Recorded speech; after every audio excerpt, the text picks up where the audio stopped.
हम सौरव कर्ण अपनी सब केओ के प्रणाम करै छी आ भजन कल्चर यूट्यूब चैनल में अपनी सब केओ के स्वागत करै छी। आइ हम एकटा छठ के गीत गावा जा रहल छी। उम्मीद करै छी जे अहाँ सब केओ के गीत नीक लागत। केहन लागत कमेंट में जरूर कहब। जो नीक लागत तो वीडियो के शेयर करब, भजन कल्चर चैनल के सब्सक्राइब करब आ घंटी के बेल आइकन के जरूर क्लिक कर लेब। धन्यवाद। जय मिथिला, जय मैथिली और अहाँ सब केओ के छठ पावन के बहुत बहुत शुभकामना। धन्यवाद। पहिले पहिले छठी मैया केलौं बरत तोहार, केलौं बरत तोहार। करियौ क्षमा छठी मैया, भूल चुक गलती हमार, भूल चुक गलती हमार। पहिले पहिले छठी मैया केलौं बरत तोहार, केलौं बरत तोहार। करियौ क्षमा छठी मैया, भूल चुक गलती हमार, भूल चुक गलती हमार।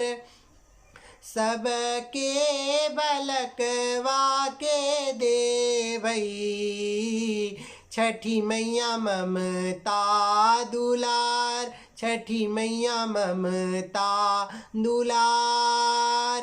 पिया के स्नेहिया बनायब, मैया देव सुख सार, मैया देव सुख सार।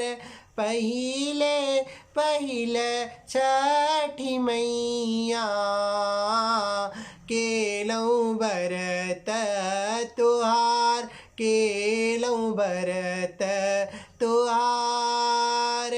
करियौ क्षमा छठी मैया, भूल चुक गलती हमार, भूल चुक गलती हमार।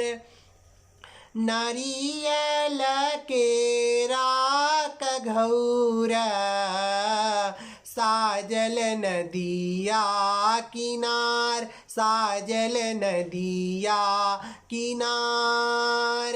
करियौ अरजी छठी मैया, बढ़े कुल परिवार, बढ़े कुल परिवार। पहिले पहिले छठी मैया केलौं बरत तोहार, केलौं बरत तोहार। करियौ क्षमा छठी मैया, भूल चुक गलती हमार, भूल चुक गलती हमार।